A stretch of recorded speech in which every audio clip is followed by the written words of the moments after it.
পার্ষদ কবিকুল মুকুটমণি শিল রঘুনাথ দাস গোস্বামীপাদ তার শ্রী শ্রী বিলাপ কুসুমাঞ্জলি গ্রন্থে প্রার্থনা স্তোত্রমি দ্বাদশ সংখ্যক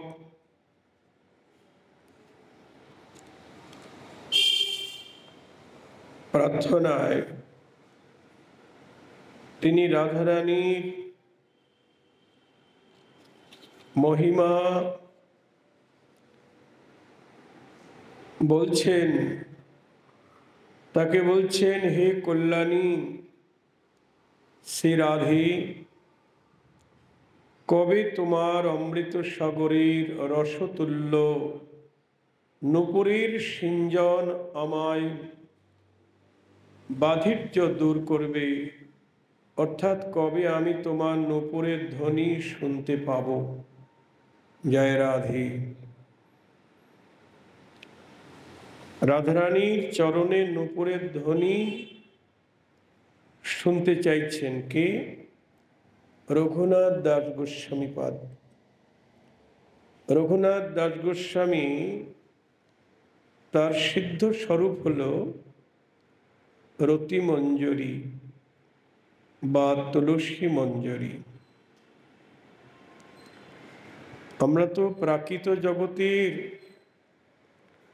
ধ্বনি শুনতে চাই,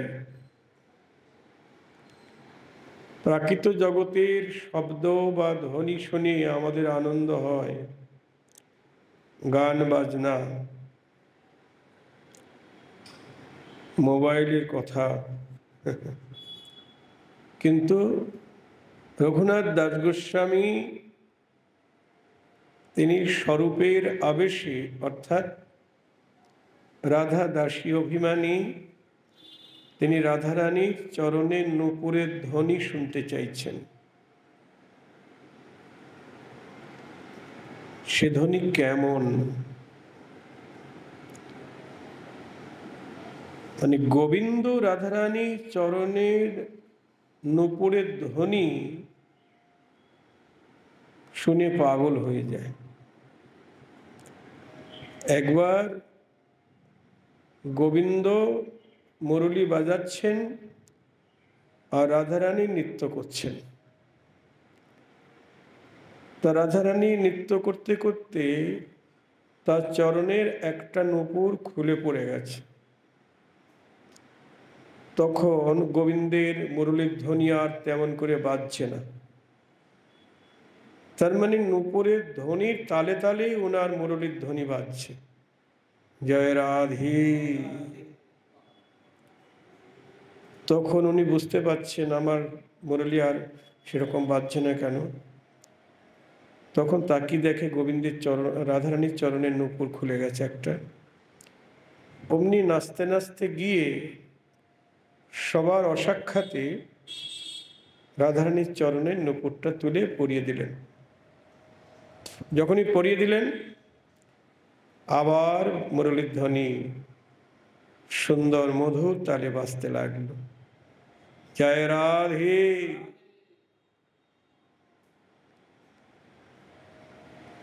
গোবিন্দের চরণের নূপুরের ধ্বনি শুনে রাধারানী পাগল হয়, আর রাধারানীর চরণের নূপুরের ধ্বনিতে গোবিন্দ পাগল হয়।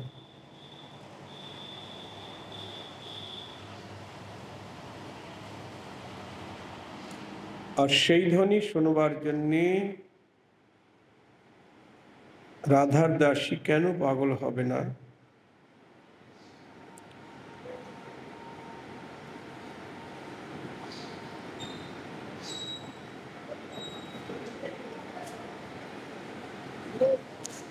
আনন্দ ঘন বিগ্রহ রাধার বিরহে নিত্যই রাত্রি জাগরণে কেঁদে কেঁদে চক্ষু রাঙা হয়েছে।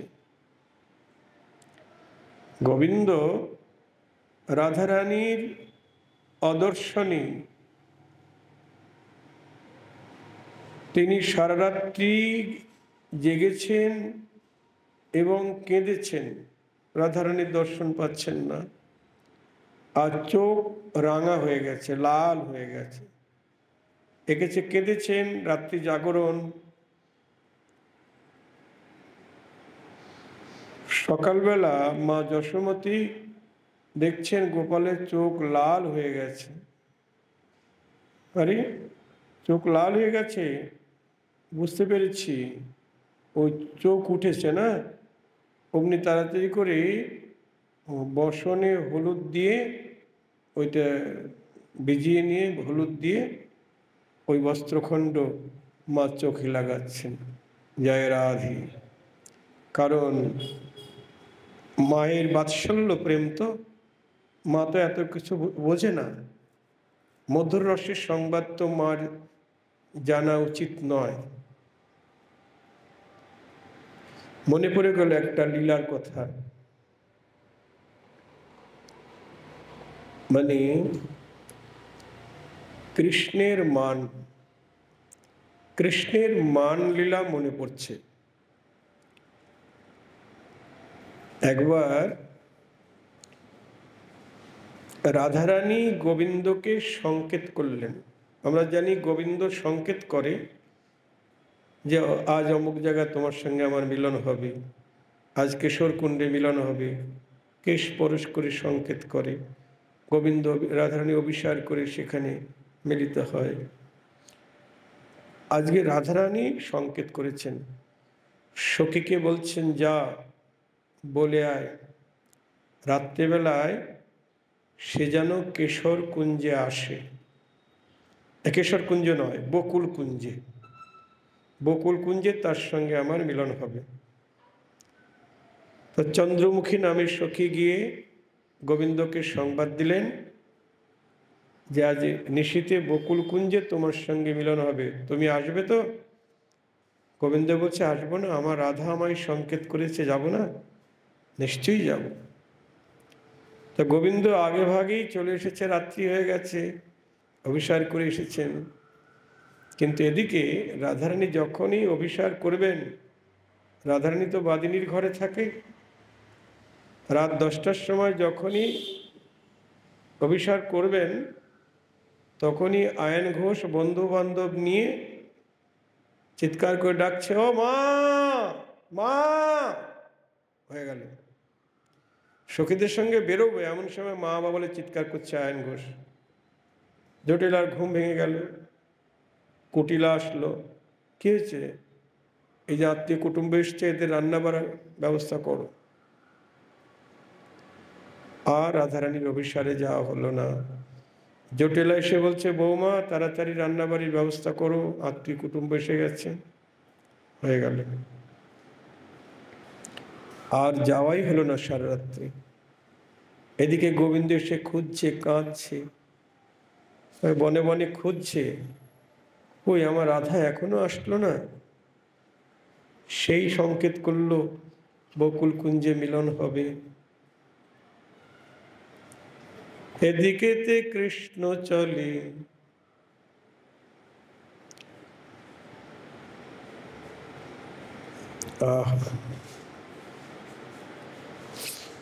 ব্যাকুলিত হইল কৃষ্ণ রাধা না পাইয়া।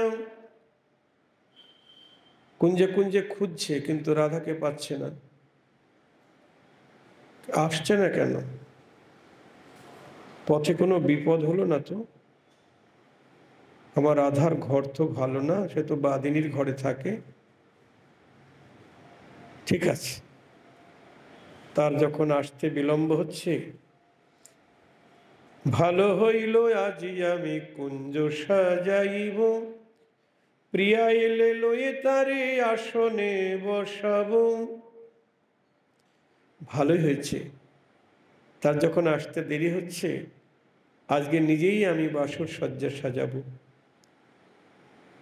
এই বলে আপনি এতভাবে বাসর সাজায় শ্রীহরি। বনে গিয়ে নানাবিধ পুষ্প চয়ন করে এনে বাসর সজ্জা রচনা করছেন। রাধারানী আসবেন, এত বলি বাসর, নায়িকাই বাসর সাজায়, কিন্তু আজ নায়ক সাজাচ্ছেন। কেন? এত বলি বাসর সাজায় শ্রীহরি। বলি মাঝে মাঝে পথপানে চাই ফিরি ফিরি। মাঝে মাঝে পথপানে তাকাচ্ছে, ওই বুঝি আমার রাধা এলো। কিন্তু আসছে না। রাধারানী আসতে পারবে না তো, বাদিনীদের কারণে তার আত্মীয় কুটুম্ব এসে গেছে, তাদের সেবা যত্ন করতে আর আসতে পারছে না। রাত্রে দ্বীপ্রহর হয়ে গেল। তখন কি করবে? গোবিন্দ আসা পথে নয়ন দিয়ে কাঁদছে। বলি কতক্ষণে আসিবে তুমি, ওহে আমার প্রাণেশ্বরী, কতক্ষণে আসবে তুমি। আমি বড় আশা করে কুঞ্জ সাজাইছি, বলি তোমার সেবা করব বলে বড় আশা করে কুঞ্জ সাজাইছি। মাঝে মাঝে পথপানে চাই ফিরি ফিরি, কাঁদছেন। তবে কি আমার সকল আয়োজন বিফলে যাবে, ওহে আমার প্রাণেশ্বরী, তবে কি সকল আয়োজন বিফলে যাবে। হরি বল। কিন্তু গোবিন্দ আশাপথে চেয়ে চেয়ে কাঁদছেন। কি হলো, আসছে না কেন? পথে কোনো বিপদ হলো না তো? এই দেখুন, তবু আশা ছাড়েনি। জয় রাধে। আমরা তো একটুখানি বিফল মনোরথ হলেই আশা ছেড়ে দিই। একদিন এক জায়গা কীর্তন পাঠে গেছি উত্তরবঙ্গে, যে বাড়িতে আছি তার পাশের বাড়ি। সকালবেলা একজন ভক্ত মা চিৎকার করে কাঁদছেন আর বলছে, ঠাকুর তোমার এত নাম করি, তোমার এত ভজন করি, আমার ছেলেটার চাকরি হচ্ছে না, তুমি নাই, তুমি মিথ্যে, তোমায় আর ভজন ভালোবাসবো না, এসব বলছে। তা আমরা একটুখানি বিপদ হলেই গোবিন্দ তুমি মিথ্যে, তুমি নাই, অমুক তমুক কত কি বলি। কিন্তু গোবিন্দ কি ভাবছেন? প্রথমে ভাবলেন রাধার ঘর তো ভালো না, এই জন্যে কোনো কারণে আসতে বিলম্ব হচ্ছে। শেষে ভাবলেন আমার রাধার পথে আসতে কোনো বিপদ হলো না তো,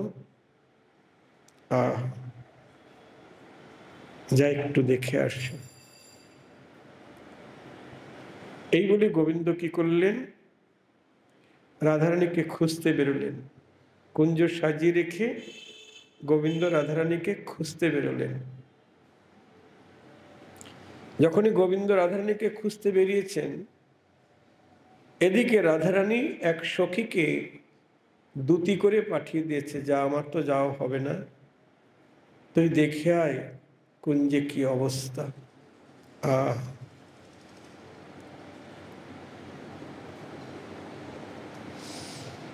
হরি বল। তখন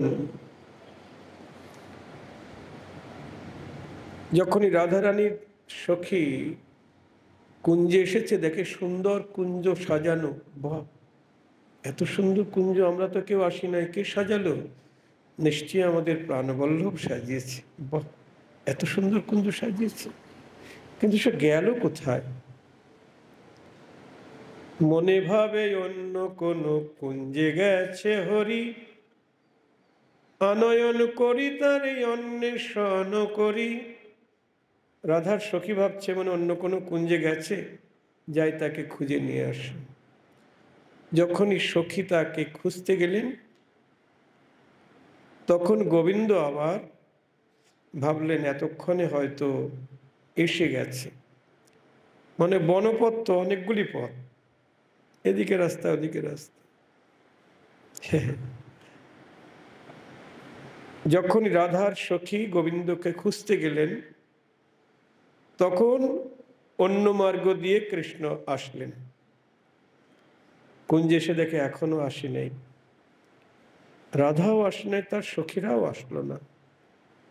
তখন তো মোবাইল ছিল না, একটু ফোন করবে আমার অ্যাক্সিডেন্ট হয়েছে, কি বিপদ টিপদ, কত অসুবিধা প্রেম করা। জয় রাধে, আহ কি বিপদ। তখন গোবিন্দ ভাবলেন, যাই এই দিকটা তো দেখা হয় না, এইদিকে একটু দেখে আসি। যখনই গোবিন্দ আবার অন্য মার্গে গেলেন, আবার রাধার সখী ফিরে এলেন। এসে দেখে গোবিন্দ আসে নাই। এইভাবে বারবার গমনাগমন, কারোর সঙ্গে কারো দেখা না হইল কখন।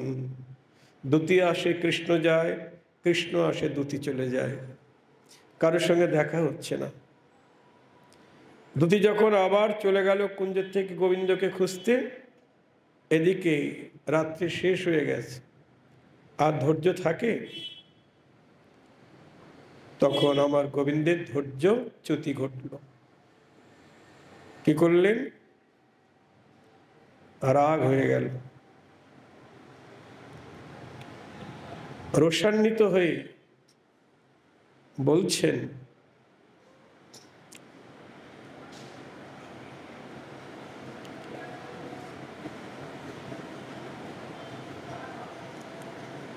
যারি সমর্পিলাম জীবন যৌবন, নাহি জানি অন্য জন। যাকে আমি জীবন যৌবন সর্বস্ব দিলাম, অন্য কেউ জানে না, আর সে আমার সঙ্গে এই ব্যবহার করলো। সংকেত করিয়া আমারে বঞ্চিয়া রহিল ঘরের কোণে। সংকেত করিয়া আমারে বঞ্চিয়া রহিল ঘরের কোণে, তার মনে কি হাই ছিল, আমায় আশা দিয়ে বঞ্চিত কইল। তার মনে কি হাই ছিল, আমায় আশা দিল যে বকুল কুঞ্জে যাব, আর সে বঞ্চিত করল। বুঝেছি, আজ প্রতিশোধ নিল। সেদিন আমি কথা দিয়ে যেতে পারি নাই, আমি যে যেতে পারি নাই, সে তো চন্দ্রাবলী আমাকে রাস্তা থেকে ধরে নিয়ে গিয়েছিল, কিন্তু আজ তার প্রতিশোধ নিল। ঠিক আছে, নারী জাতি এমন প্রতিহিংসাময়ী তা আগে কোনোদিন বুঝতে পারিনি। হ্যাঁ,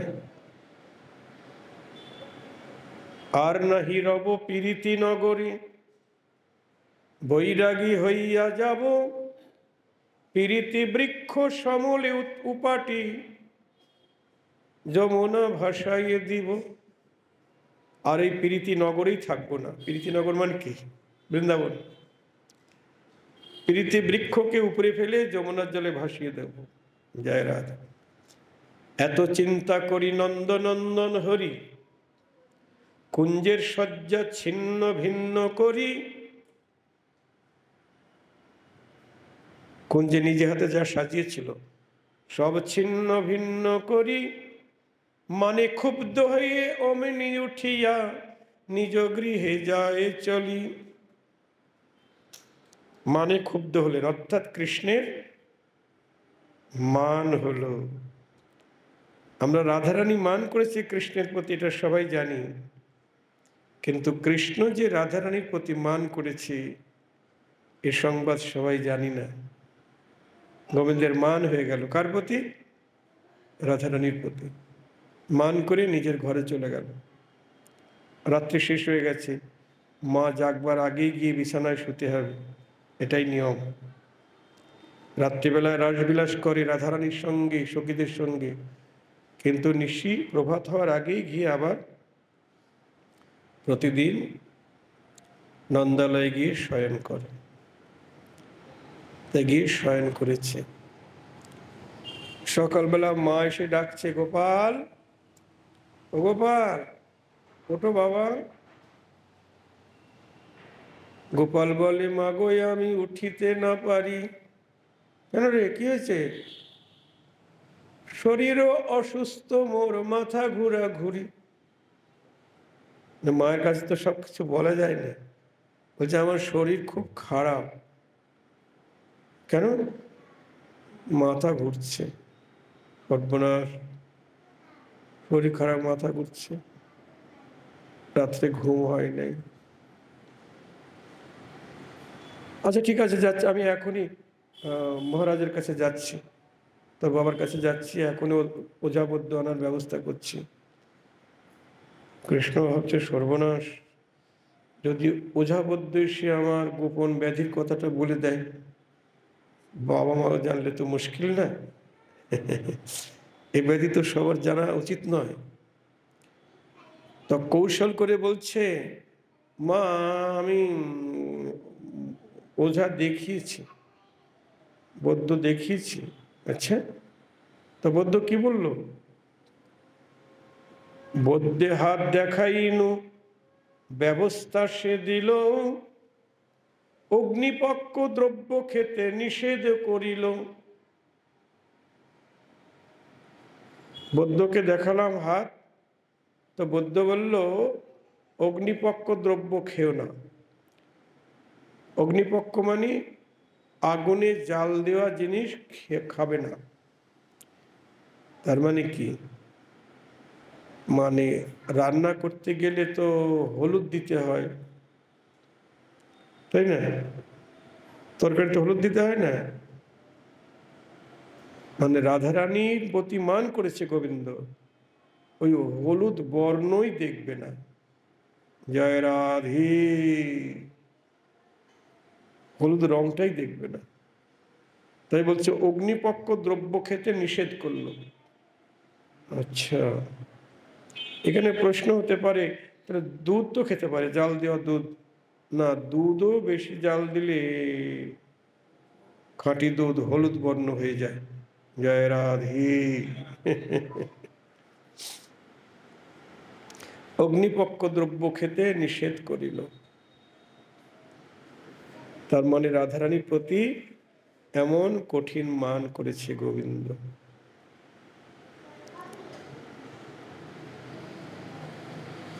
আজকে গোবিন্দের চোখ লাল হয়ে গেছে রাধারানীর বিরহে কাঁদতে কাঁদতে। তা মা যশোমতী ভাবছেন, আমার গোপালের চোখ উঠেছে, ওই জন্যে কাপড়ে হলুদ দিয়ে ওটা চোখে দিচ্ছে। জয় রাধে। আর যখনই হলুদ রঙের কাপড় নিয়ে এসেছে,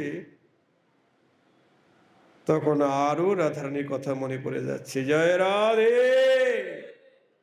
কিরকম প্রেম দেখুন।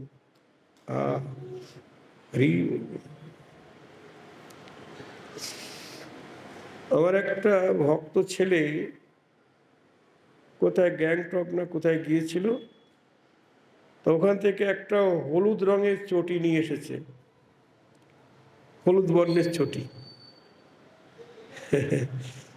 তাই আমি বললাম, তোর এই চটি তো আমি পায়ে দিতে পারবো না, কারণ এই বর্ণটা তো আমার হৃদয়ের সম্পদ, আমার প্রাণেশ্বরী রাধারানীর বর্ণ, আমার নদিয়া সুন্দরীর বর্ণ, গৌরহরির বর্ণ, নিতাই চাঁদের বর্ণ। ওই বর্ণের চটি আমি কি করে পায়ে ব্যবহার করব? নিতাই গৌর হরি বল। ভালোবাসা, প্রেম। আমাদের খুব সাবধানতা অবলম্বন করতে হবে। অনেক জায়গা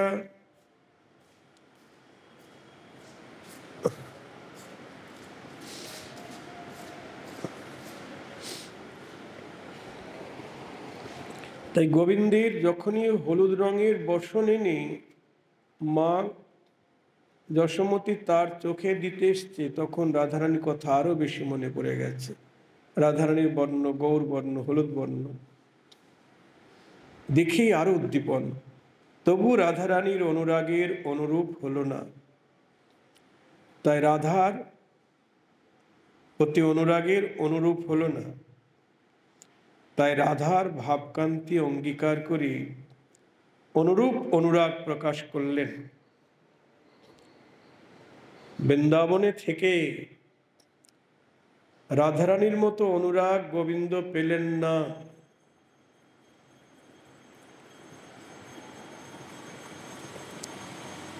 বৃন্দাবনের কৃষ্ণ লোভে পড়ে নবদ্বীপে এসেছেন। খুব মূল্যবান কথা। কিসের লোভ? প্রাকৃত জগতের কোনো বিষয় বৈভব নয়। প্রথম লোভ হলো শ্রীরাধয়া প্রণয় মহিমা কীদৃশ, অর্থাৎ রাধারানীর প্রেমের মহিমা কেমন আমি আস্বাদন করব। রাধারানীর প্রেমের মহিমা। আমরা তো কৃষ্ণের সঙ্গে সবাই কম বেশি প্রেম করেছি, তাই না? এখানে যারা এসেছেন সবাই তো কৃষ্ণকে ভালোবাসেন,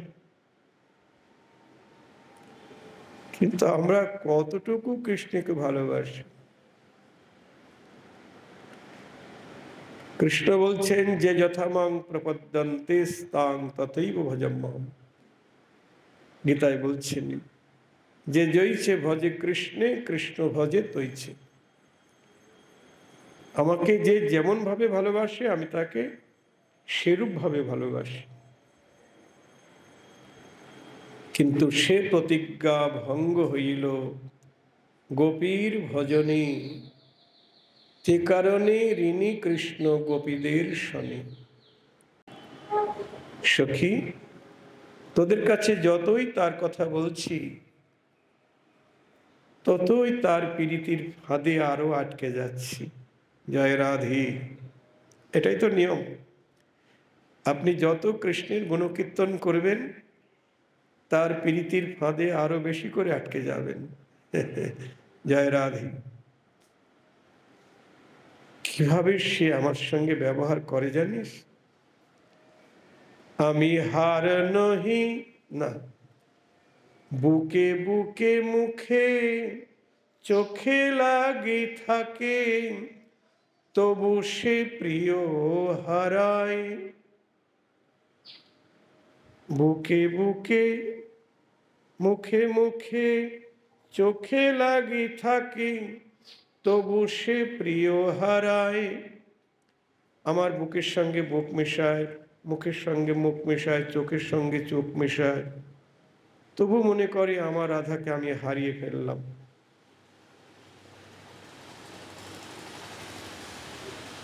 বলিয়ে বুক চিরিয়া যেখানে পরাণ সেখানে রাখিতে চাই। এ বুক চিরিয়া যেখানে পরাণ সেখানে রাখিতে চাই। সে মনে ভাবে অন্তরে লোকায়ে থব,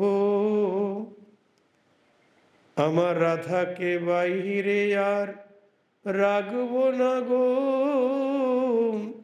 অন্তরে লোকায়ে থব, আমার প্রাণেশ্বরী রাইধনীকে বাহিরে আর রাখব না গো। অন্তরে লোকায়ে থব। তাই এ বুক চিরিয়া যেখানে পরাণ সেখানে রাখিতে চাই, বধূ সেখানে রাখিতে চাই।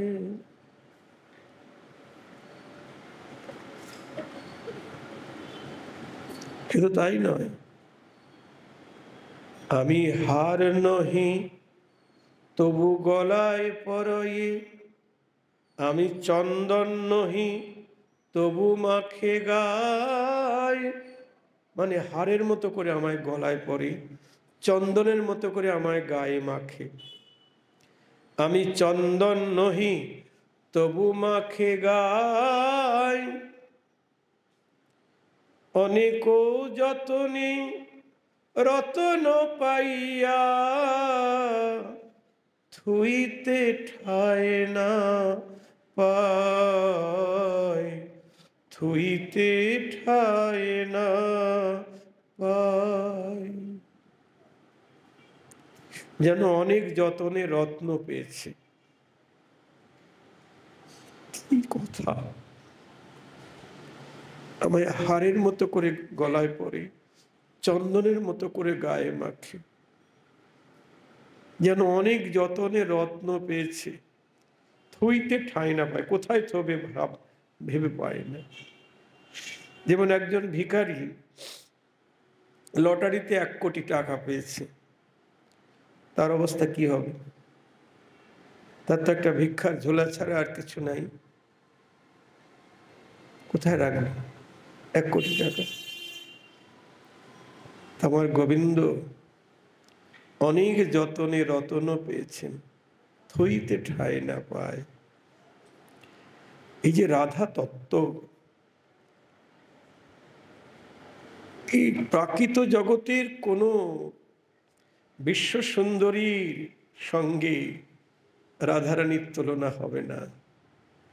স্বয়ং লক্ষ্মী ঠাকুরানী, নারায়ণের ঘরেণী লক্ষ্মী, তার সৌন্দর্য রাধারানীর চরণে নখের জ্যোতির সমান। এরকম অনন্ত লক্ষ্মীর সৌন্দর্য একত্রিত করলেও রাধার অঙ্গকান্তির সঙ্গে তুলনা হবে না। জয় রাধে। রাধা রূপ গুণের তুলনা জগতে কোথাও নাই। অনন্ত ব্রহ্মাণ্ডের রূপগুণের সঙ্গেও তুলনা হবে না। তাই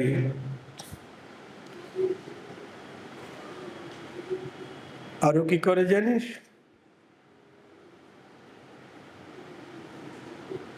সাজাইয়া কাছাইয়া বসন পরাইয়া, যতনে বসাই করে, নিজের হাতে আমাকে সাজায়, বসন পরায়, তারপরে যতনে বসায় করে, তার করে মানে কোলে, তার কোলে বসায়, বসিয়ে দীপ নিয়ে হাতে দেখিতে দেখিতে, তিতিল আখির লোরে, বল্লভ তিতিল আখির লোরে, নয়ন জলে ভেসে যায় গো। বলি ঘৃতের প্রদীপ হাতে নিয়ে, নয়ন জলে ভেসে যায়।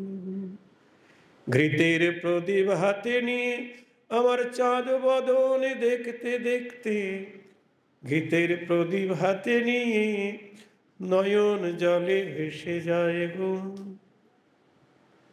বলুন, সে রাধার রূপ কেমন! দেখে স্বাদ মেটে না, নয়নের পলক পড়ে না।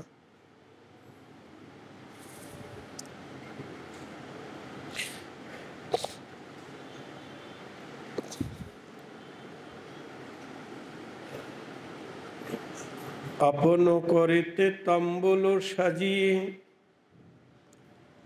মোর মুখে দেয়, এলায়ে বান্ধয়ে কেশ, নিজের হাতে আমার চুল বেঁধে দেয়, এলায়ে বান্ধয়ে কেশ।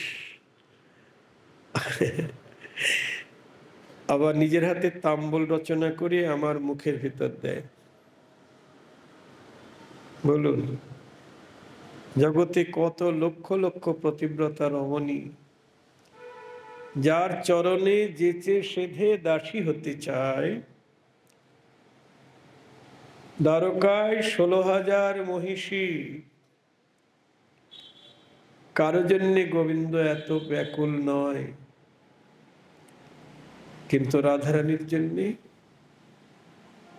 কেমন পাগল। কেন গো? রাধারানীর দেহটা তো মহাভাব দিয়ে গড়া, গোবিন্দ তো শুধু ভাবের কাঙাল, ভাবগ্রাহী জনার্দন, তাই না? ভাব কি দিয়ে তৈরি হয়? প্রেমেরই গাঢ়তম অবস্থা ভাব, আবার ভাব গাঢ় হয়ে মহাভাব, সেই মহাভাবের মূরতি রাধা ঠাকুরানী। এই জন্যে তো গোবিন্দ তার জন্য পাগল। এ জগতের ওই মূর্খ বুদ্ধিজীবীরা ওরা বলছে কৃষ্ণ করলে লীলা, আমরা করলে বিলা। ওরা পণ্ডিত মূর্খ, ওরা রাধা কৃষ্ণের তত্ত্ব জানে না। এই যে আজকেই একজন দেখাচ্ছিল, রাধা তত্ত্ব নিয়ে একটা বিতর্ক একজন সৃষ্টি করেছে, এক পণ্ডিত। তারপরে শেষে তাকে নাকে খত দিতে হয়েছে। হ্যাঁ,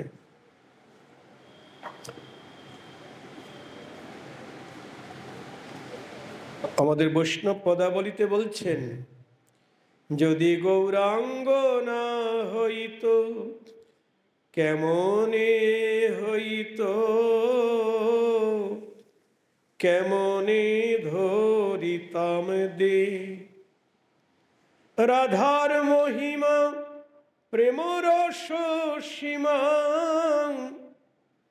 জগতে জানাত কে, বলো কে জানাতো? রাধার মহিমা কে জানাতো? আমার গৌর যদি নাই আসিত, রাধার মহিমা কে জানাতো? রাধার মহিমা প্রেম রস সীমা, প্রেম রসের শেষ সীমা রাধার মহিমা। তার মানে প্রেমের সার ভাব, ভাবের সার মহাভাব, মহাভাবের মূরতি রাধা ঠাকুরানী। এই জন্য তো গোবিন্দ তার জন্য পাগল। আর এই জগতের নায়ক নায়িকার দেহ তো পচা দেহ। কেন? পঞ্চভৌতিক, জল মাটি আকাশ বাতাস অগ্নি দিয়ে গড়া। এই জন্য তো আমাদের দেহ পচে যাচ্ছে, ক্ষয় হয়ে যাচ্ছে। শিশু ছিলাম, বালক হলাম, তারপরে কিশোর হলাম, যৌবন প্রাপ্ত হলাম, তারপরে পৌর অবস্থা, এবার শেষ অবস্থা। কখন যেন এরপরে দেহটা কি হবে? ছাই হয়ে যাবে। আর রাধারানীর দেহ পঞ্চভৌতিক নয়, রাধারানী হলেন নিত্য কিশোরী। তার কৈশোরত্বের কোনো হানি নাই। কৃষ্ণ তেমনি নিত্য কিশোর। কৃষ্ণ নিত্য কিশোর, তারও কৈশোরত্বের হানি নাই, বার্ধক্য নাই। রাধারানীরও কৈশোরত্বের হানি নাই। একদিন সেলুনে গেছি তো, একটা ছেলে বলছে, বাবাজি কৃষ্ণ দাড়ি গোঁফ কাটে নাই। আমি বললাম, কৃষ্ণের দাড়ি গোঁফ হয় নাই। বলছে, কেন হয় নাই? আমি বললাম, কৃষ্ণ নিত্য কিশোর, নবকৈশোর নটবর। ওইখানে এসে বয়সটা থেমে গেছে কিশোর বয়সে, তারপরে আর বাড়ে নাই। ওই জন্য দাড়ি গোঁফ গজাই নাই। দেখেছেন? কৃষ্ণ নিত্য কিশোর, রাধারানী নিত্য কিশোরী। এই জন্যে রাধা কৃষ্ণের প্রেমের সঙ্গে এই জড়জগতের নশ্বর নায়ক নায়িকার, ওটা প্রেম নয়। জড়জগতের নায়ক নায়িকার যে ভালোবাসা, এটাকে বলে কাম। কেন কাম বলছে? কারণ একজন আরেকজনকে ভালোবাসে নিজের সুখের জন্য, তাই না? না চায় না সুখ? সুখ চায় না? না, একটু কম পড়ে গেলেই মারামারি লেগে যাবে, খুনোখুনি হয়ে যাচ্ছে, জয় রাধে, ডিভোর্স হয়ে যাবে। এটা প্রেম নয়। প্রেমের সংজ্ঞা দিচ্ছেন শাস্ত্রে, অত্যেন্দ্র প্রীতি সুখ তারে বলে কাম, কৃষ্ণ সুখ প্রীতি বাঞ্ছা ধরে প্রেম নাম। নিজের সুখের জন্য যে চেষ্টা, সেটা হলো কাম। আর কৃষ্ণের সুখের জন্য যে চেষ্টা, সেটা হলো প্রেম। একেবারে সোজা কথা। কামের তাৎপর্য নিজ সম্ভোগ কেবল, প্রেমের তাৎপর্য কৃষ্ণ সুখ মহাবল। নিজের সুখের জন্য যে চেষ্টা, আমার ইন্দ্রিয়কে সুখ দেব, ওটা হলো কাম। আর আমার এই দেহ মন প্রাণ দিয়ে গোবিন্দকে সুখ দেবে, এটা হলো প্রেম। এই যে বললাম একটু আগে, রাধা সর্বস্ব দিয়ে গোবিন্দকে সুখ দিচ্ছে, কিন্তু বিনিময়ে কিচ্ছু চাইছে না। বলুন, গোবিন্দ তার পায়ে দাসখত লিখবে না, দ্বারকা মথুরার মহিষীর পায়ে লিখবেন, লক্ষ্মী দেবীর পায়ে লিখবেন?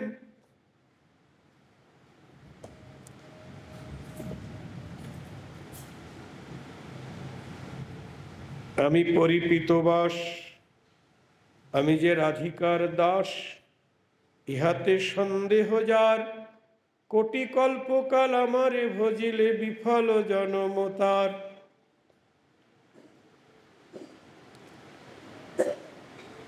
তা গোবিন্দে রাধারানীকে সেবা করছেন, নিজের হাতে চরণে আলতাও পরিয়ে দিচ্ছেন, বেণী রচনা করে দিচ্ছেন, চোখে কাজল দিয়ে দিচ্ছেন, সমস্ত অঙ্গ বেশভূষা পরিয়ে দিচ্ছেন।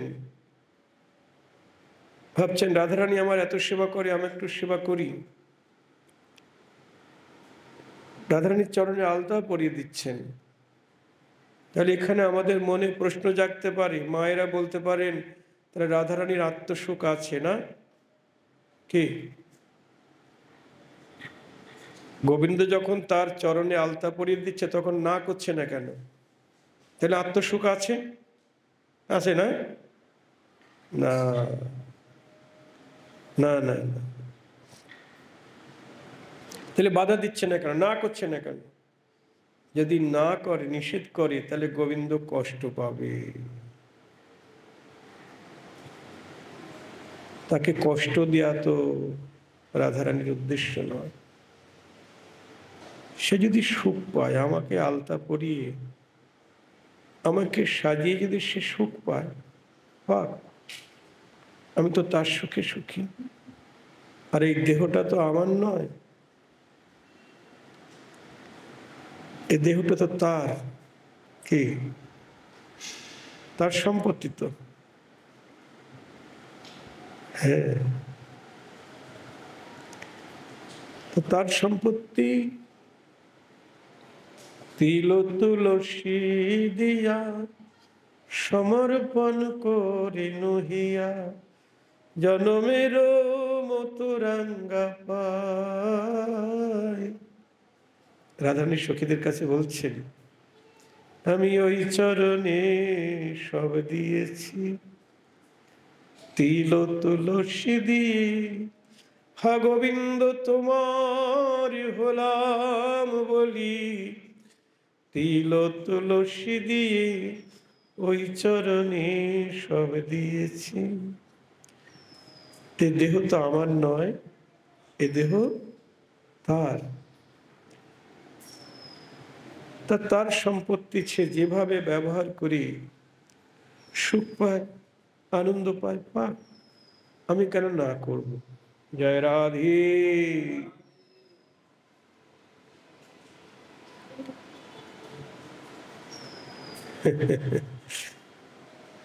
আচ্ছা, দ্বারকার মহিষেরা কৃষ্ণকে খুব ভালোবাসে না? দেবর্ষী নারদ একদিন এসে বলছেন কৃষ্ণকে দ্বারকায়, শুধু ব্রজগোপীর মহিমায় কীর্তন করো, রাধারানীর কথা, এ দ্বারকার মহিষেরা তোমাকে কি ভালোবাসে না? এদের কথা তো একটু বলো না। গোবিন্দ বলছে, দেবর্ষী আমার না মাথার যন্ত্রণা করছে। সর্বনাশ, আবার মাথার যন্ত্রণা বাড়িয়ে দিলাম। কি করলে মাথার যন্ত্রণা সারবে? বলছে ভক্তের পায়ের ধুলি। দাঁড়াও, আমি এখনই যাচ্ছি। 16,000 মহিষের কাছে গিয়ে বলছে, ঠিকই তোমাদের পায়ের ধুলি দাও। বলছে কেন? তোমাদের স্বামীর মাথার যন্ত্রণা। তো আমাদের পায়ের ধুলি কি হবে? তার মাথায় দিতে হবে। সর্বনাশ, স্বামীর মাথায় পায়ের ধুলি দিয়ে নরকে যাব? অমন কথা বলো না দেবর্ষী। কানে আঙুল দিচ্ছে। কেউ দিল না। নারদ ফিরে এলেন, কি এনেছো? না, কেউ দিল না। 16,000 মহিষী কেউ পায়ের ধুলি দিল না। আমি যা থাকতে পারছি না দেবর্ষী, তাড়াতাড়ি ব্যবস্থা করো। দেবর্ষী নারদ নিজেও তো ভক্ত, একটু পায়ে ধুলি দিতে পারতো তো, পারে নাই। তো তুমি বলে দাও কোথায় গেলে পাবো? গোবিন্দ তো জানি। তুমি বৃন্দাবনে যাও, একবার চেষ্টা করে দেখো। রাধারানীর কাছে চলে এলেন ঢেকি বাহনে। এসে বলছেন, তোমাদের প্রাণবল্লভের শিরোপীড়া তোমাদের পায়ের ধুলি হলে সারবে, দেবে? রাধারানী বলছে, দেব। সখীদের ডাকছে, সখী শিগগির তোদের পায়ের ধুলি দে। প্রাণবল্লভের মাথার যন্ত্রণা, আমাদের পায়ের ধুলি পেলে সারবে। সারবে তো পায়ের ধুলি পেলে? বলছে হ্যাঁ, নিয়ে যাও, যত লাগে নিয়ে যাও। অবাক বিস্ময়ে তাকিয়ে আছে দেবর্ষী নারদ।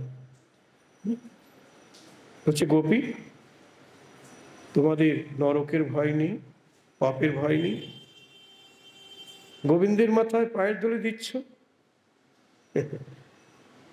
রাধারানী বলছেন, হে দেবর্ষী, আমরা নরকে যাই তাতে দুঃখ নাই, আমাদের প্রাণ গোবিন্দ সুখে থাকুক।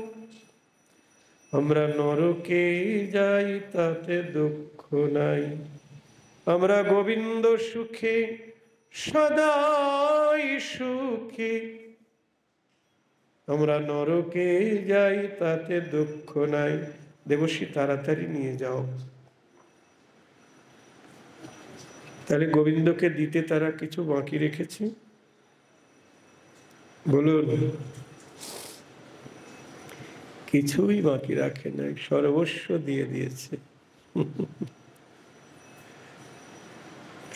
আমরা কৃষ্ণের দান লীলা বলে একটা লীলা আছে।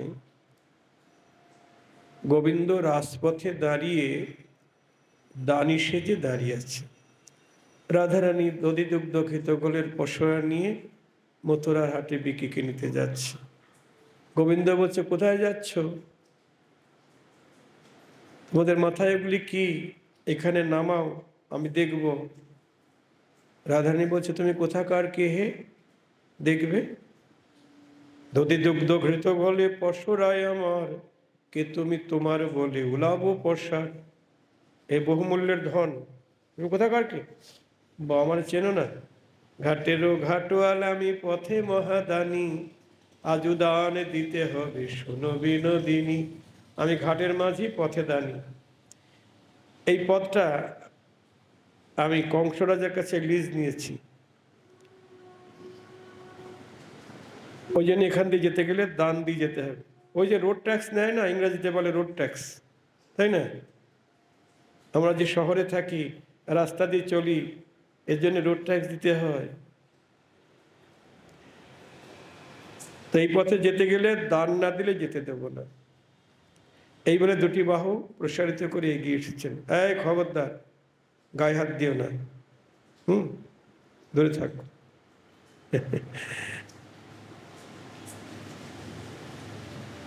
সখীদের বলছে চল এক পাশ কাটিয়ে চলে যাই, চল। রাধারানী যখন পাশ কাটিয়ে চলে যাবেন, গোবিন্দ তখন চরণে পড়ে গেছে। না যেও রাই বৈশতরু তলে, আসিতে পেয়েছ ব্যথা চরণ কোমলে। তুমি বিক্রি করতে কোথায় যাবে? এখানেই বিক্রি করো, আমি তোমার সব কিনে নেব, এখানেই বিক্রি হয়ে যাক। যখনই চরণে পড়েছে না রাধারানী থাকতে পারে, তখন বলছেন তুমি যে আমার কাছে দান চাইছো,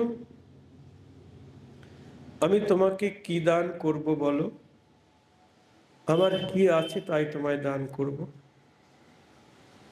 কি বলছে দেখুন, আমরা তো গোবিন্দকে কত কিছু দান করি, টাকা পয়সা দিই, হ্যাঁ, রসগোল্লা রাজভোগ কত কি দান করছি। কিন্তু রাধারানী কি বলছেন, বন্ধু তোমার রাঙা পায় কি বলিব আমি, আমি বলি অন্যেরও অনেক আছে, আমার কেবল তুমি। অন্যের অনেক ধন সম্পদ আছে তোমাকে দেবার মতো, বলি অন্যেরও অনেক আছে, আমার কেবল তুমি। আমার ধন সম্পদ সকলই তুমি, তুমি ছাড়াই আমার আর কেহ নাই, আমার ধন সম্পদ সকলই তুমি। দেখেছেন, আমরা অনিত্য ধনের গর্ব করি, বাড়ি গাড়ি টাকা পয়সা অনিত্য ধন। আর রাধারানী কি বলছেন, অন্যের অনেক আছে, আমার কেবল তুমি, তুমি তো আমার ধন সম্পদ, আমি তোমায় কি দেব? তা তুমি যখন কিছু চাইছো, তোমাকে কিছু দেওয়ার দরকার, তাই না? ভালোবাসার মানুষ তাকে না চাইতেই দিতে হয়। আমরা যাকে ভালোবাসি, এই দুর্গাপূজার সময় কি বিভিন্ন অনুষ্ঠানের সময় আমরা প্রেজেন্ট করি না, অনেকে উপহার দিই অনেককে, ভালোবাসার মানুষকে। তা তোমাকে কিছু দেয়া দরকার, মনে ভাবে কি দেব, কি দিব, কি দিব বলি, কি দেব, কি দেব মনে করি আমি, আমি বলি যেই ধন তোমায় দিব, সেই ধন তুমি। জয় রাধে। আমি যেই ধন তোমায় দিব, সেই ধন তুমি।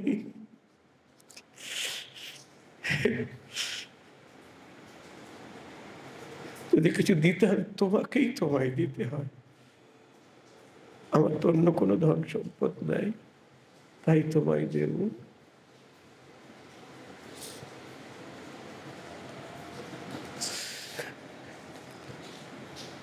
যদি বলো কেন, তুমি যদি বলো কেন তোমার বাইরে ধন সম্পদ না থাকতে পারে, তোমার দেহ মন প্রাণ তোমার জীবন যৌবন আমায় দান কর। যদি এই দেহ মন প্রাণ জীবন যৌবন চাও, তাহলে তার উত্তরে বলি এটা তো আমার নয়, এ তো তোমার। আমার ধন সম্পত্তি কে? তুমি। আর তোমার ধন সম্পত্তি আমি, এ তো তোমার সম্পত্তি। তা তোমার ধন তোমাকে দেব, এতে আমার আপত্তি থাকবে কেন বলো? তুমি সে আমার বধূ, ও আমি সে তোমার, তুমি সে আমার বধূ। আমি সে তোমার, বলি তোমার ধন তোমায় দিতে, তাতে কি যাবে আমার। বলি তোমার ধন তোমায় দেব, তাতে কি যাবে আমার। আমা বলতে কিছু রাখি নাই গো, তোমার ওই চরণে সব দিয়েছি। আমা বলতে কিছু রাখি নাই গো, তোমার ওই চরণে সব দিয়েছি। হা গোবিন্দ তোমার হলাম বলি, হলুধ্বনি, তোমার ওই চরণে সব দিয়েছি। হা গোবিন্দ তোমার হলাম বলি, আমা বলতে কিছু রাখি নাই গো। তাই তোমার ধন তোমায় দিতে, বলো কি যাবে আমার। বিকি কিনি হয়ে গেছে, বিকি কিনি। আগেকার দিনে তো টাকা পয়সা ছিল না, একটা জিনিসের বিনিময়ে আর একটা জিনিস কিনতে হতো। তা রাধারানী গোবিন্দ চরণে নিজেকে বিক্রি করে দিয়েছেন, আর বিনিময়ে গোবিন্দ রাধারানীর কাছে বিক্রি হয়ে গেছে। তুমি সে আমার বধূ, আমি সে। খুব সুন্দর কথা। তাই বৃন্দাবনে কৃষ্ণের লোভ জেগেছে যে রাধারানী সর্বস্ব দিয়ে আমায় সুখ দেয়। তার প্রেমের মহিমা বৃন্দাবনে থেকে আস্বাদন করতে পারলেন না কৃষ্ণ। আর একটা, প্রথমে প্রেমের মহিমা কেমন, দ্বিতীয় লোভ হলো আমার নিজের মাধুর্য কেমন, নিজেকে নিজে আস্বাদন করব। আর তৃতীয় লোভটি হলো রাধারানী আমায় সেবা দিয়ে কেমন সুখ পায়। আমরা তো এই জগতে সেবা দিই, কিন্তু সেবা দেওয়ার পিছনে আমাদের অভিসন্ধি থাকে, কিছু কামনা বাসনা থাকে, তাই না? কিন্তু রাধারানী সর্বস্ব দিয়ে গোবিন্দকে সুখ দেয়, কিছু বিনিময়ে চায় না। সুখ চায় না, কিন্তু কোটি গুণ সুখ হয়। সুখ চায় না, কিন্তু কোটি গুণ সুখ হয়। গোবিন্দের স্বাদ সর্বস্ব দিয়ে সুখ দেয়, সুখ চায় না, তবু আপনা হতে কোটি গুণ সুখ হয়। রাধা মাধবের গলায় কি সবাই মালা পরাতে পারবে? পারবে? যাদের আত্মসুখ আছে তারা কি মালা পরাতে পারবে? রাত ৩টের সময় উঠতে হবে, তো তারপরে ফুল তুলতে হবে, মালা গাঁথতে হবে। না না, রাত্রি ১২টা-১টায় ঘুমাবো, মোবাইল দেখে ঘুমাবো, তারপর বেলা 10টার সময় উঠবো। রাধারানী গলায় মালা পরাবো কি করে? জয় রাধে। রাধারানী গলায় মালা তারাই পরাবে যারা রাধারানী গোবিন্দের সুখে সুখী। গাথিয়া মালতী মালা দিব দুহার গলে, অধরে তুলিয়া দিব কর্পূর তাম্বুলে। এটা রাধা দাসীর কথা। তাই বৃন্দাবনে কৃষ্ণ রাধার মহিমা বুঝতে না পেরে নবদ্বীপে রাধা প্রেম গুরু করি, রাধা ভাব কান্তি ধরি। বৃন্দাবনের কৃষ্ণ নবদ্বীপে এসে গৌর হলেন রাধার মহিমা জানবার জন্যে। হ্যাঁ, আর আমি সামান্য তথাকথিত বুদ্ধিজীবী, ভক্তিশূন্য বুদ্ধিজীবী, আমি রাধার মহিমা জেনে ফেললাম, নাকি দাঁত নাকি নাকে খত দিয়েছেন কোন পণ্ডিত? হ্যাঁ, প্রদীপ মিশ্র বলে এক পণ্ডিত রাধারানীর সম্বন্ধে উল্টাপাল্টা কথা বলে শেষে নাকে খত দিয়েছে রাধারানীর মন্দিরে বর্ষানায় গিয়ে। জয় রাধে। কাজেই রাধার মহিমা জানতে গেলে রাধা চরণের দাসী হতে হবে। রাধার দাসী হলে তবেই তার মহিমা কিঞ্চিত উপলব্ধি হবে। জয় রাধে।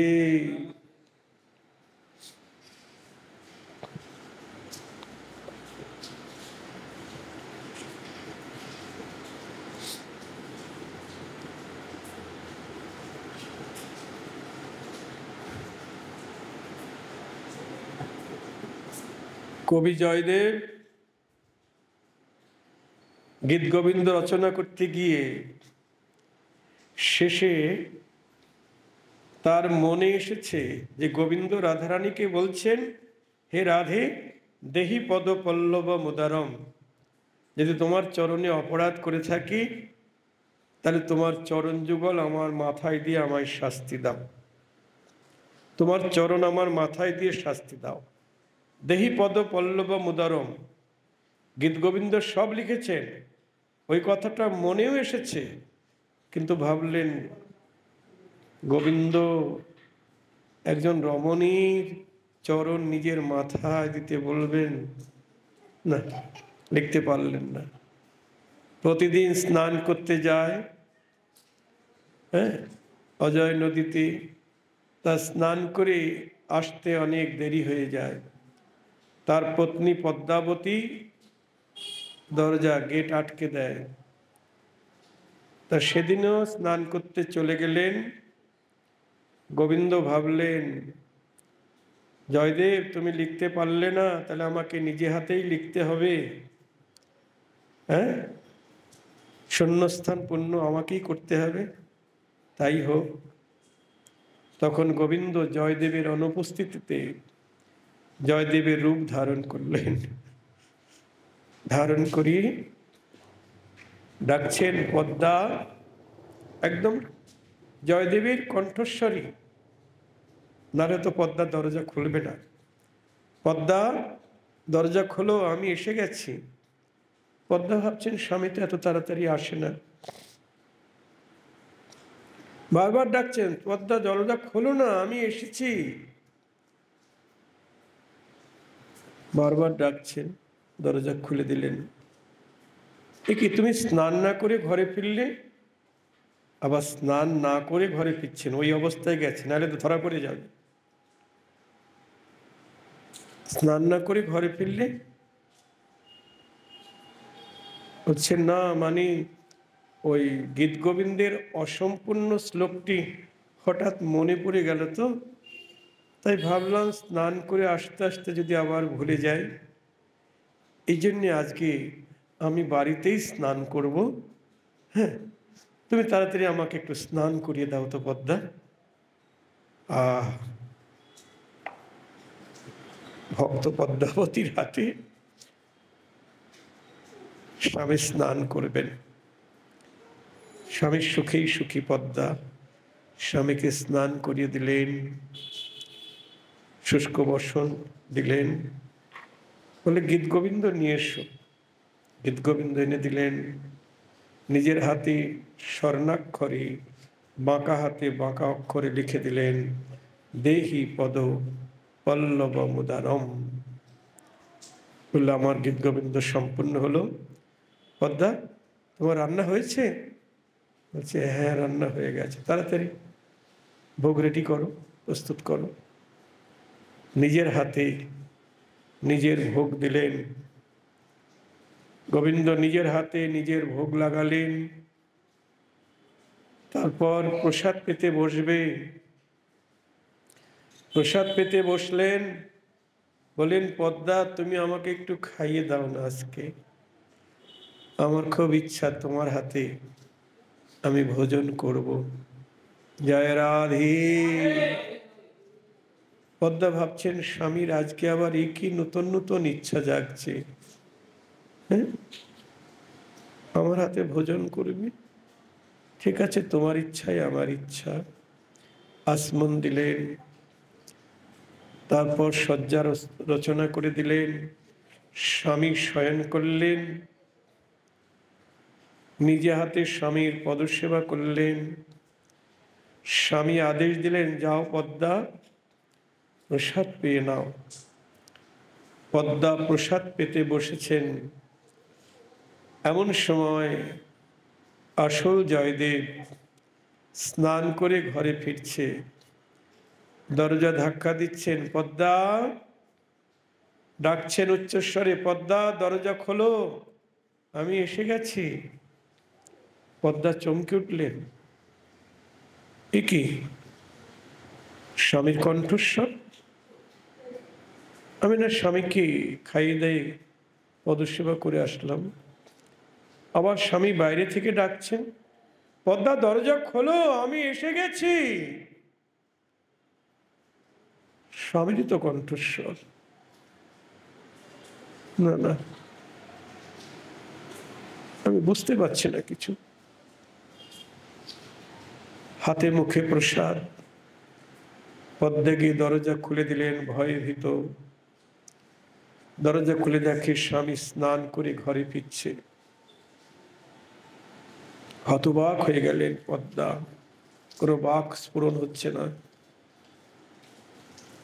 জয়দেব পদ্মার দিকে তাকিয়ে আছে, পদ্মা, এ কি রাধা মাধবের ভোগ হলো না? তুমি রান্না করে আগে আগে খেতে বসেছ? ছি ছি ছি ছি ছি, এমন মতিভ্রম কেন তোমার হলো বলো তো? পদ্মা বলছে, আমি স্বামী, আমি কিছু বুঝতে পারছি না। কি বুঝতে পারছো না? সত্য করে বলো, কি হয়েছে? বলছে, স্বামী, তুমি স্নানে যাবার পরে আমি দরজা বন্ধ করে দিলাম। কিছুক্ষণ পরে তুমি এসে আবার আমায় বাইরে থেকে ডাকাডাকি করলি, পদ্মা আমি এসেছি, দরজা খোলো। তোমার কণ্ঠস্বর পেয়ে আমি দরজা খুলে দিলাম। তুমি স্নান না করে ঘরে ফিরলে। আমি জিজ্ঞেস করলাম, তুমি স্নান না করে ঘরে ফিরলে কেন? তুমি আমায় বললে, গীতগোবিন্দের অসম্পূর্ণ শ্লোকটি মনে পড়ে গেছে, তাই স্নান করে আসতে আসতে যদি ভুলে যাই, আজকে তুমি আমায় স্নান করিয়ে দাও, বাড়িতেই স্নান করব। জয়দেব চমকে উঠলেন, আমার গীতগোবিন্দ অসম্পূর্ণ কে জানে? রাধা মাধব ছাড়া তো আর কেউ জানবে না। তাহলে আমার রূপ ধরে আসতে পারে, আমার পদ্মার কাছে আর কেউ তো আসতে পারবে না রাধা মাধব ছাড়া। বললেন, পদ্মা। তারপর জয়দেব কাঁদছেন, তোমার স্বামীকে তুমি স্নান করিয়ে দিলে, তারপর তারপর তুমি বললে রন্ধন হয়েছে কিনা? আমি বললাম, হ্যাঁ, আমি রন্ধন করে পারস সাজিয়ে দিলাম। তুমি নিজের হাতে ভোগ দিলে, প্রসাদ পেতে বসলে, তুমি আমাকে বললে আমায় খাইয়ে দাও, আমি তোমায় খাইয়ে দিলাম। বাহ পদ্মা, তোমার স্বামীকে তুমি নিজের হাতে খাইয়ে দিয়েছ। তারপর তারপর তুমি শয্যায় গিয়ে শয়ন করলে, আমি তোমার পদসেবা করলাম। তুমি আমায় আদেশ করলে প্রসাদ পেতে, তোমার আদেশে আমি প্রসাদ পেতে বসেছি। এমন সময় তুমি আবার বাইরে থেকে আমায় ডাকাডাকি করছো। আমার ঘরে পতি, বাইরে পতি, বলি কি হবে আমার গতি। আমার ঘরে পতি বাইরে পতি, বলো বলো ও হে পতি। পদ্মা কাঁদছেন। জয়দেব বললেন, পদ্মা গো, আমি হলাম তোমার দেহপতি, কিন্তু আজ যে তুমি পতির সেবা করেছ, সে যে হল জগৎপতি। আজ নিতে হাতে কইলে সেই পতির সেবা, তুমি কত ভাগ্যবতী। পদ্মা, পদ্মা, তোমার পতির রূপ ধরে যিনি এসেছেন তিনি স্বয়ং রাধা মাধব। বলো পদ্মা, তোমার স্বামীকে একবার আমায় দেখাবে, একবার আমায় তার কাছে নিয়ে চলো। যখনই শয়ন মন্দিরে গেলেন, আর কি থাকে গো, ও যে চতুরের শিরোমণি অন্তর্ধ্যান করলেন।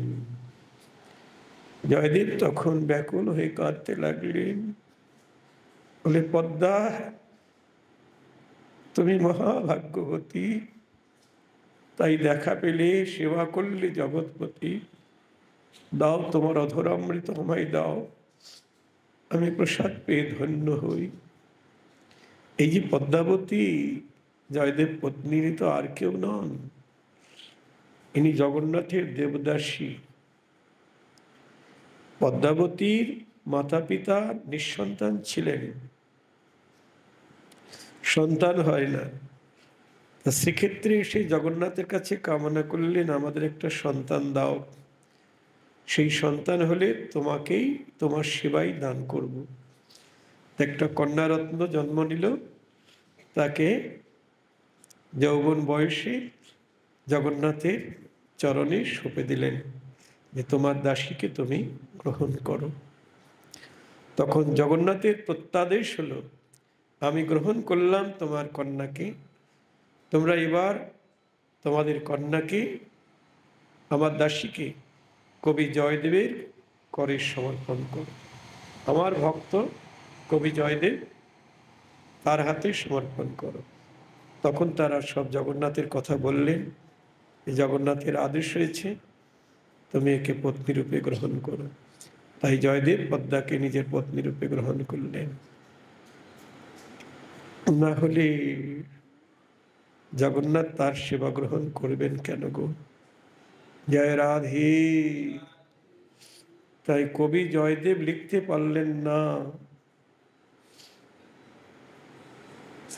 তাই নিজে হাতে দেহি পদ পল্লব মদারাম লিখে দিলেন। আমার প্রাণীর সমগ্র সার্থকতা ওই চরণী, এমন করে ভালোবাসতে আর কে জানে, রাধার মতো এমন ভালোবাসা জগতে আর কেউ জানে না। বিশ্ব জগতের সবাই আমায় বলে, দাও দাও। জগতের সবাই তো গোবিন্দের কাছে এটা চায়, ওটা চায়, সেটা চায়, আর আমার রাধারানী শুধু বলে নাও নাও, আমার যা কিছু আছে সব নাও। তোমার ধন তোমায় দিতে কি যাবে আমার। দেওয়াটাই হলো প্রেম, আর চাওয়াটাই হলো কাম। চাওয়াটাই কাম, আর দেওয়াটাই প্রেম। তোমার সর্বস্ব তাকে দিয়ে দাও। কি আছে তোমার, তুমি দেবে, তারই তো সম্পত্তি, তার ধন তাকে দেবে, দিতে পারছি না তা। এই ভূতের ব্যাগার খাটছে এই দেহ দিয়ে, মায়ার দাসত্ব করছি, দিন রাত হাড় ভাঙা খাটনি কাটছে, কাদের জন্য? ভূতের ব্যাগার। কিন্তু গোবিন্দের সেবায় দিতে পারছি না। মহাজন বলছেন, ও মন, মন বলরে গোবিন্দ নাম, আজি কালি করি তুমি যে বলিছ, কবে তোর ঘুচিবে কাম। আজ নয় কাল হরি ভজন করব, কাল নয় পশু করব। হ্যাঁ, এই সংসারে কাম শেষ হোক, এই ছেলে মেয়ের বিয়েটা দিয়ে নি, তারপরে তো ফ্রি হয়ে যাব, তারপর নিশ্চিন্ত হরি ভজন করব। ওদের জন্য একটু ব্যাংক ব্যালেন্স করি, হ্যাঁ, তারপর নিশ্চিন্ত হরি ভজন করব। কিন্তু সময় পেলে তো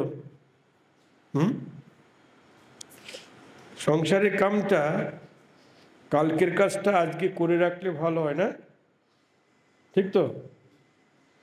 আগামীকালের কাজটা আজকে করে রাখলে ভালো হয়, এগিয়ে থাকলো। আর হরিভজনটা আজ নয় কাল, কাল নয় পরশু। আজি কালি করি তুমি যে বলিছ, কবে তোর ঘুচিবে কাম। সংসারে কাম কবে শেষ হবে? তুমি কালকে বলছো হরিভজন করবে, না আজকেই করো। কালি সে করিবে তুমি যে বলিছ, আজি তা করো না ভাই। কাল করবে বলছে, না আজকেই করো। আর বলছে না ঠিক আছে আজকেই করবো, না এখনই করো। এখনই করতে হবে, হ্যাঁ। আজি যা করিবে তা করো এখনই, কি জানি কখনো যাই। আর বলার সময় হয় কি না হয়। বাড়ি থেকে এসেছি, আর বাড়ি ফিরে যেতে পারবো? কখন প্রাণবায়ু বার হয়ে যায়, তাই না? স্ট্রোক হয়ে গেল, রাস্তায় ট্রেনে বাসে অ্যাক্সিডেন্ট হয়ে গেল। আজি যা করিবে তা করো এখনই, কি জানি কখনো যাই। হরি বল। কৃষ্ণ মথুরায় চলে গেছে। রাধারানী সখীদের, রাধারানীকে সখীরা সান্ত্বনা দিচ্ছেন, কাঁদিস নে, কৃষ্ণ করুণার সাগর, একদিন একদিন ব্রজে ফিরে আসবে, তোকে গ্রহণ করবে। তখন রাধারানী বলছে, সখী তোরে ব্যর্থ বচন, তোদের কথা বৃথা। কেন? কৃষ্ণ হয়তো আসবে, কিন্তু আমার যদি সময় না থাকে।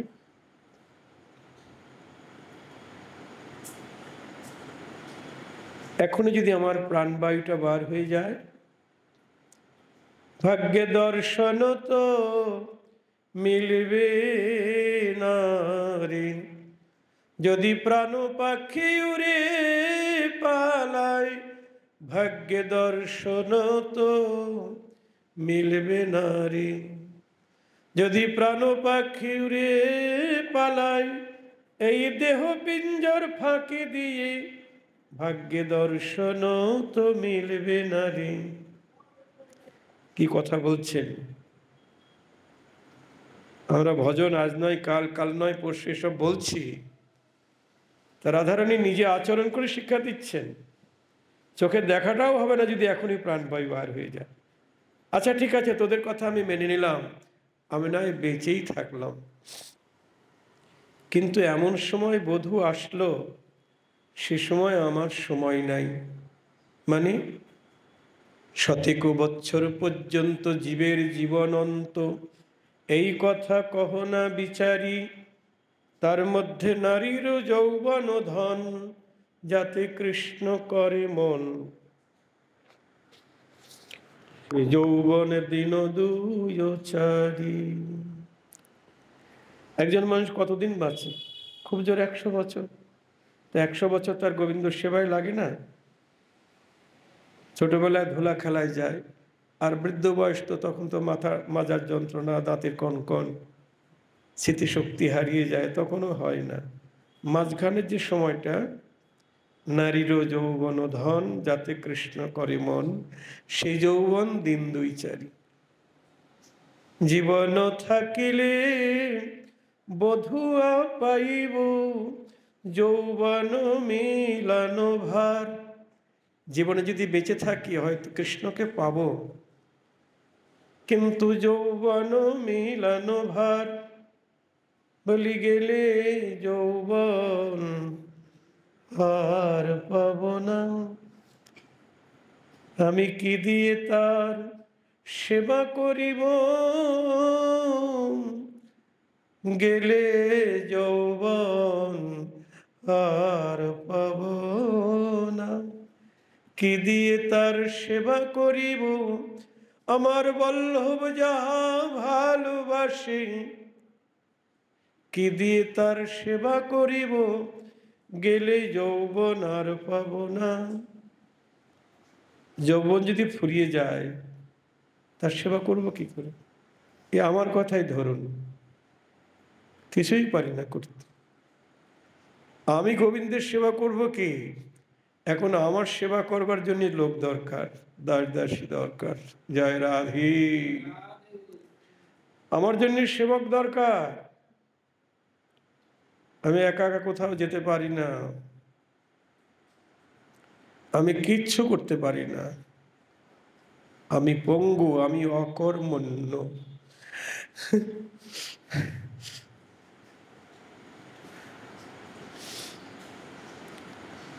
তাই যৌবন ফুরিয়ে গেলে আর সেবা হবে না।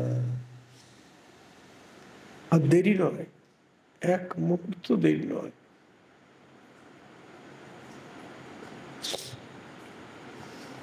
রাধারানী কৃষ্ণ বাঞ্ছা পূর্তিরূপ করে আরাধনে, অতএব রাধিকা নাম পুরাণে বাখানি।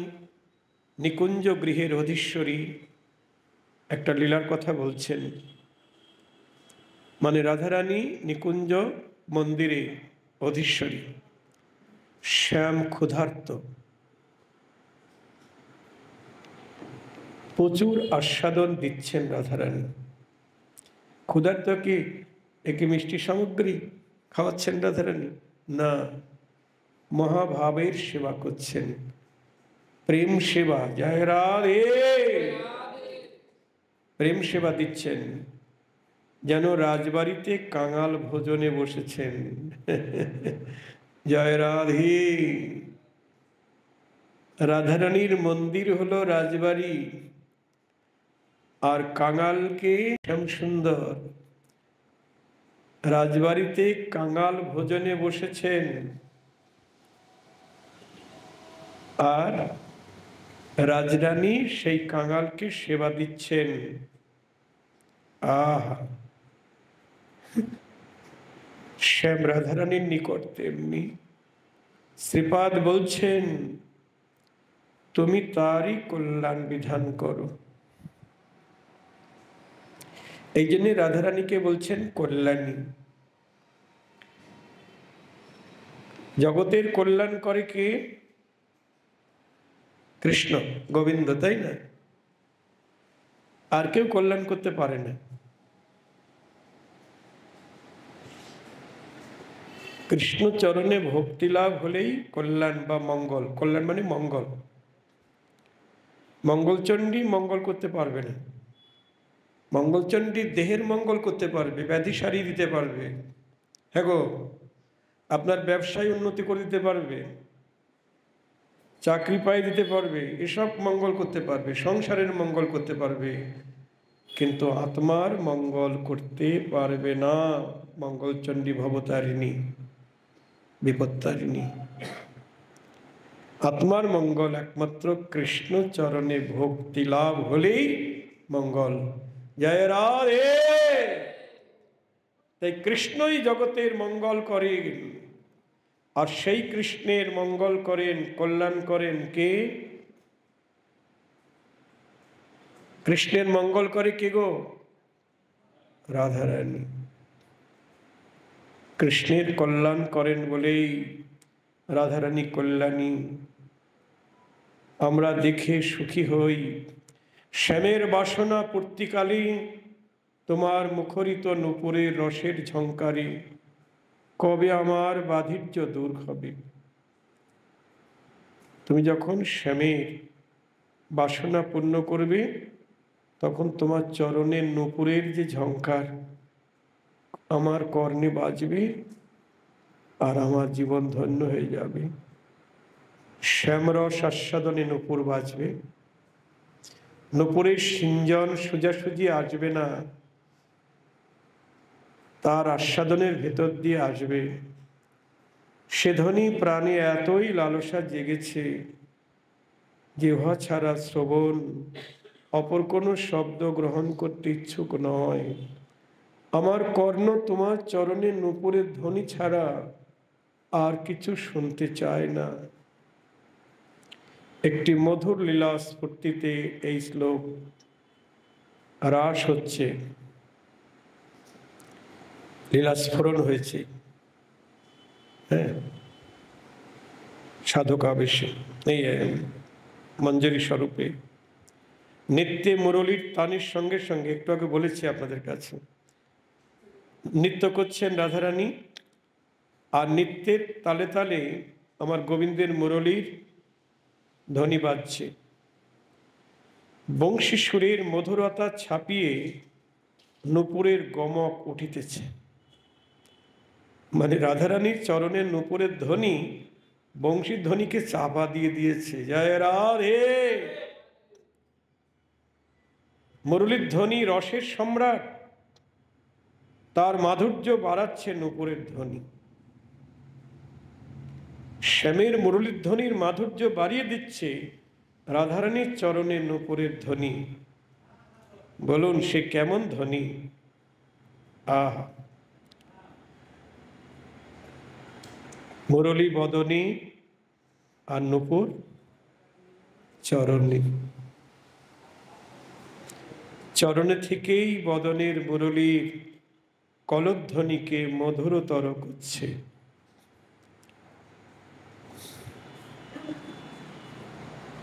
কবে হবে গো সে ধ্বনি? ধ্বনি শুনবো, দেখবো, দুইজনার নাচ।